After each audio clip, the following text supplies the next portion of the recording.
Hey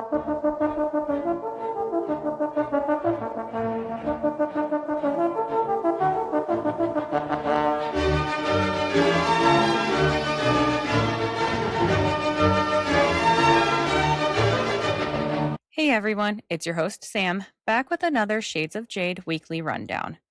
We have just concluded one of the most volatile and emotional weeks of this administration cycle. From July 11th to the 18th, the nation experienced a profound loss, a return to active combat in the Middle East, and a primetime address that has permanently altered the conversation around American sovereignty. Today, we are mourning the sudden passing of Senator Lindsey Graham, a man President Trump described as one of the greatest senators he has ever known. We'll discuss the sudden cardiac arrest that took him just 48 hours after his return from Ukraine and the appointment of his sister, Darlene Graham Nordone, to his seat. Beyond the halls of Congress, the steel wall in the Middle East faced its toughest test yet, as the ceasefire with Iran has effectively collapsed, leading to hundreds of U.S. strikes and the resumption of a total naval blockade. At the same time, we're breaking down the bombshell intelligence declassified by the president regarding Chinese interference in our elections and the shadow government within our own agencies that kept it hidden. It is a week of retribution, remembrance, and record-breaking reform. Let's dive in. We begin with the news that broke overnight on July 12th.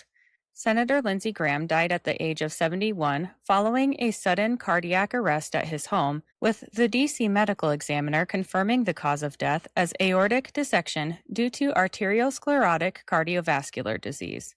Toxicological and microscopic testing was pending at the time of initial reports, and federal law enforcement sources indicated no indication of foul play. President Trump ordered all American flags be flown at half-staff until the following Saturday to honor a man he called a true American patriot. In a series of moving tributes, the president revealed that his final conversation with Graham was about the Save America Act, noting that Graham was pushing like crazy to terminate the filibuster to get it passed. The vacancy left by Graham was filled almost immediately, following a recommendation from President Trump. South Carolina Governor Henry McMaster appointed Graham's sister, Darlene Graham Nordone, as the interim senator. Escorted by Senator Tim Scott, she was sworn in on July 14th by Senator Chuck Grassley, and she stated through tears that she would now be there for him as he was always there for her. The chamber responded with applause, and already Darlene has received the president's complete and total endorsement to run for a full 6-year term in the upcoming special primary. The primary is scheduled for August 11th, and Representative Ralph Norman of South Carolina also entered the race, citing support for advancing the Save America Act by altering filibuster rules. Meanwhile, Stephen Miller reminded the nation that Graham was the architect of the largest border security and immigration enforcement package in history, proving that even as a workaholic politician, he delivered results where others only talked. Senate proceedings included tributes, with Majority Leader John Thune becoming emotional while speaking of Graham's friendship, and Senator Grassley recalling Graham's humor. The vacancy temporarily adjusted the effective Republican majority, while Senator Mitch McConnell remained absent. On July 12th, Senator McConnell released a detailed statement addressing weeks of hospitalization following a fall at his D.C. home around June 14th. He attributed the incident to long-standing mobility issues related to childhood polio, reported a brief loss of consciousness, and said extensive testing ruled out fractures, concussion, heart attack, stroke, tumors, or hemorrhage. He developed mild pneumonia, treated with antibiotics, and was receiving physical therapy at a rehabilitation facility. McConnell stated he would not immediately return to the Senate floor on doctors' advice, but remained engaged on legislative and constituent matters. He reiterated his plan to retire at the end of his term in January 2027. The statement and accompanying photo were intended to address public speculation, but there's been debate on whether the photo was AI generated. These personnel changes and health updates affected Senate scheduling and vote margins during a period of active legislative and foreign policy activity. While those on Capitol Hill mourned, the situation in the Middle East returned to a state of active war. The fragile ceasefire from the June Memorandum of Understanding collapsed following Iranian attacks on commercial shipping in the Strait of Hormuz. In response, CENTCOM launched 8 consecutive nights of powerful strikes, hitting over 300 Iranian targets, including coastal defense systems, drone sites, and communications networks. Jesse Waters describes one night of these strikes by saying 47 gave the gay Ayatollah 7 hours straight of bitch slaps. U.S. precision missiles fired from fighter jets and drones and warships hit dozens of Iranian launch sites, mosquito fleets, and defense systems near the strait. Iran woke up to more bombs over an hour of pounding. The conflict reached a tragic peak on July 17th when an Iranian attack on a base in Jordan killed 2 U.S. service members and wounded 4 others. President Trump made it clear the blockade is back on for all Iranian cargo. There's now a new twist in the maximum pressure strategy. Instead of a 20% toll on the Strait of Hormuz, the president negotiated massive investment deals with Gulf states. Nations like Saudi Arabia, the UAE, and Qatar will now reimburse the United States for protecting the waterway by building factories and plants directly on American soil. Iran threatened to halt all regional energy exports, but the U.S. moved to bypass them entirely by discussing a new pipeline through Syria and Iraq. The State Department issued a worldwide caution for Americans considering travel to the Middle East, as security remains complex. Perhaps the most shocking development of the week came during President Trump's primetime address on the 16th. Speaking from the White House, the president declassified intelligence proving that the Chinese Communist Party carried out the largest compromise of election data in history, acquiring 220 million United States voter files beginning around the 2020 cycle. Even more disturbing was the revelation of a shadow government within the FBI and CIA. Declassified emails show that intelligence analysts deliberately hid China's meddling from the president in the presidential daily briefings, and one official even admitted to running a shadow government to keep the truth from reaching the Oval Office. Trump ordered the Department of Justice and FBI to explore criminal charges and sedition for those involved in the cover-up. Major broadcast networks, including ABC, NBC, CBS, and CNN, declined to carry the address live on primary channels, opting instead for streaming or monitoring. This intelligence added immense pressure to pass the Save America Act, which would mandate voter ID and proof of citizenship. The House has already advanced the act by attaching it to must-pass national security funding, though Representative Anna Paulina Luna warned that Leader Thune may still attempt to gut the language in the Senate. Vice President Vance has been blunt, telling senators to cut the procedural bullshit and nuke the filibuster to secure the 2026 midterms. Speaker Johnson and House members stated the measure would be attached to every piece of legislation sent to the Senate, and Senators Mike Lee, Rick Scott, and others pressed to cancel or shorten August recess and work through weekends to secure passage. Some senators, including Tom Tillis, expressed opposition to including the measure in reconciliation. DHS Secretary Markwayne Mullin reported that a review identified roughly 250,000 to 278,000 non-citizens registered to vote across 4 states, with further reviews underway. He stated that only a group of mostly Republican-led states had cooperated with the SAVE system to remove non-citizens and deceased individuals, totaling tens of thousands of removals plus hundreds of thousands of deceased registrants. Mullin indicated that non-cooperating states could face federal funding consequences for election administration and that early voting and post-elections reviews would be conducted. Additional related activity included an accelerated FBI presence in Fulton County, Georgia, reviewing materials from a prior raid linked to 2020 election processes, and reports of further document releases concerning voting machine security and foreign access. Federal courts upheld certain Postal Service requirements for states to submit voter rolls for citizenship verification in connection with mail ballot distribution. In our domestic cleanup segment, we look at the incredible work being done by the anti-fraud task forces. Investigator Nick Shirley and CMS Administrator Dr. Oz recently teamed up on the ground in New York City to expose a massive racket in adult daycare centers. They found single-story buildings claiming to have 7,000 patients and billing $12 million in taxpayer funds. These centers were allegedly offering kickbacks to seniors just for attending so they could bill Medicaid, and Shirley revealed that foreign mafias, including Korean and Chinese groups, have infiltrated these systems to loot the government. The scale of the theft is truly national, yet, for some reason, not a single Democrat showed up to the anti taxpayer fraud meeting held by the Senate with Nick Shirley and James O'Keefe in attendance. A new report found $27 billion in Obamacare fraud, where scammers used the identities of dead people to receive subsidies.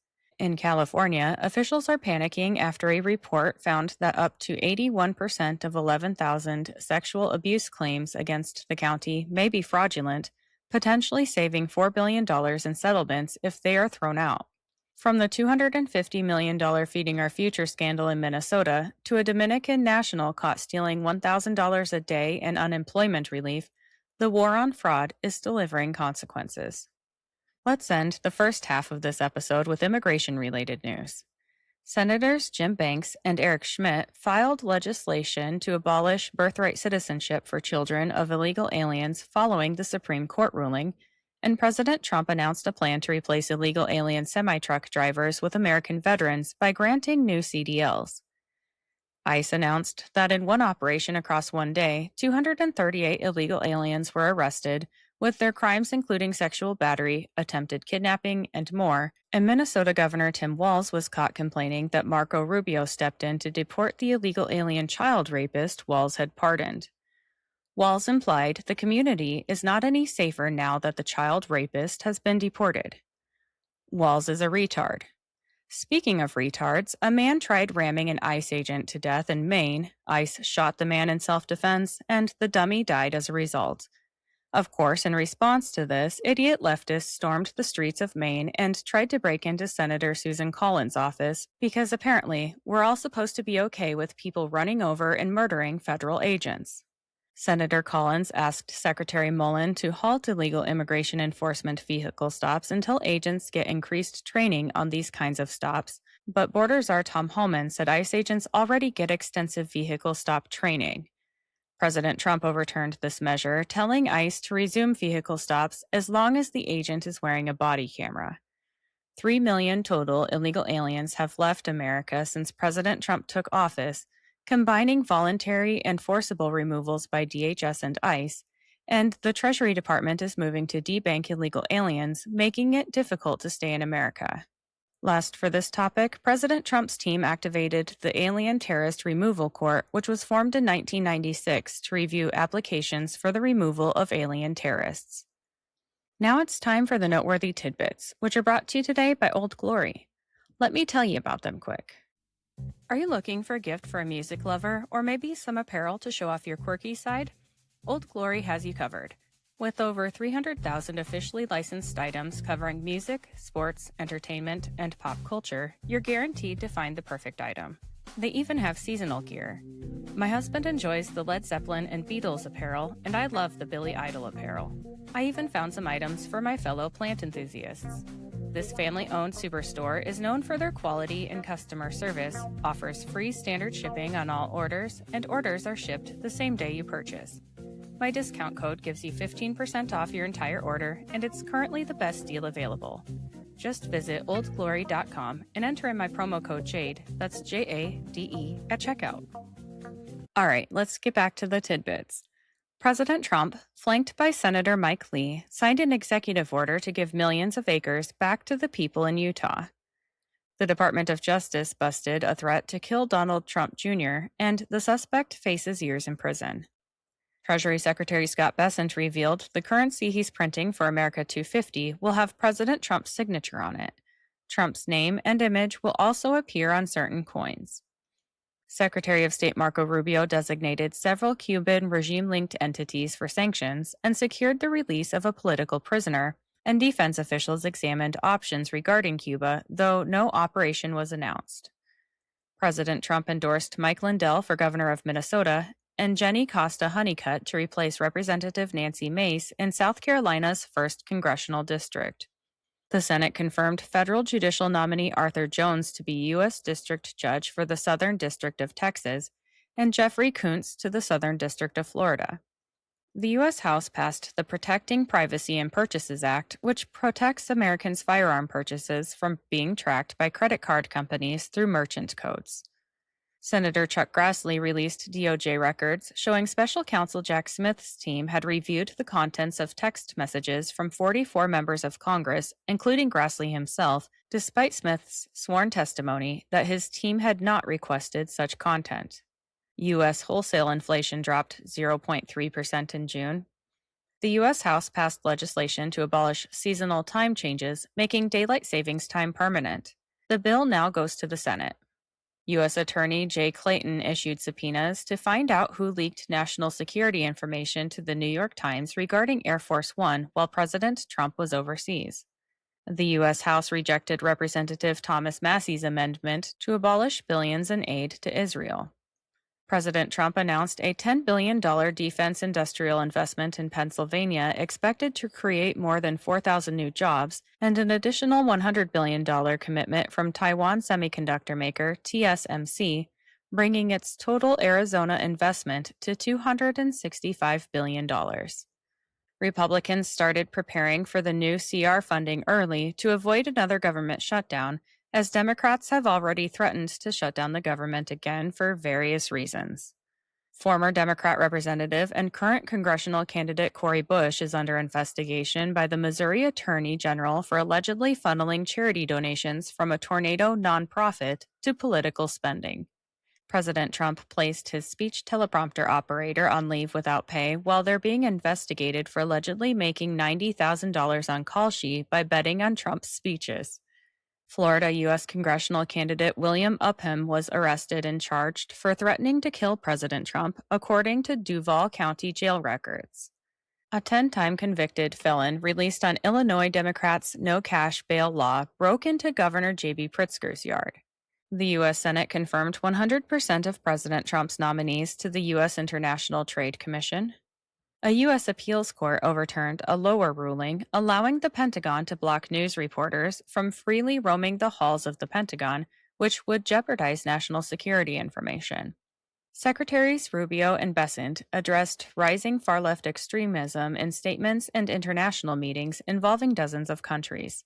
Bessent indicated reviews of tax-exempt status for organizations alleged to facilitate violence or illicit finance, and Rubio announced visa restrictions targeting individuals linked to far-left terrorist or allied groups. Senator Bernie Moreno filed sanctions legislation against Canadian officials responsible for massive wildfire smoke, and President Trump announced that the U.S. will be holding Canada responsible through tariffs as the harmful smoke is putting Americans' health at risk. It should be a surprise to no one that Senator Ruben Gallego admitted to having sexual relationships with U.S. House staffers. He was accused of doing so several months ago, and Representative Ana Paulina Luna brought forth an ethics complaint against him, but the complaint was dismissed. Just days after being sworn in, American landowners envoy John Rich saved an 89-year-old man's home from being seized by Arizona State University via eminent domain. The home is 126 years old, and the man has owned it since 1975. A federal appeals court struck down a New Jersey Democrat-supported law that bans Americans from possessing semi-automatic rifles and large-capacity magazines, declaring the law a violation of the Second Amendment. The Biden Digital Equity Act was deemed unconstitutional in court as it prioritized minorities for federal funding. Paul Pelosi was criminally charged with a hit-and-run in California. A former advisor to the U.S. Federal Reserve Board of Governors was sentenced to 38 months in prison for giving sensitive information to Chinese spies. The Trump administration overturned rules that blocked Christian families from fostering children if the parents opposed transgenderism and gender ideology for kids. Police found a dead body at Representative Ayanna Pressley's husband's property. The Boston police now have an open death investigation that is being handled by the Homicide Unit. That wraps up our recap of July 12th through July 18th. We saw the death of a senior senator and the rapid appointment of an interim successor, sustained military pressure and retaliation cycles focused on the Strait of Hormuz, aggressive legislative maneuvering around election security reforms, and a high-profile declassification and address on election infrastructure vulnerabilities. Which development stood out to you the most? Share below, subscribe for next week's update, and don't forget to share this rundown with a friend. Thank you for listening and have a great day.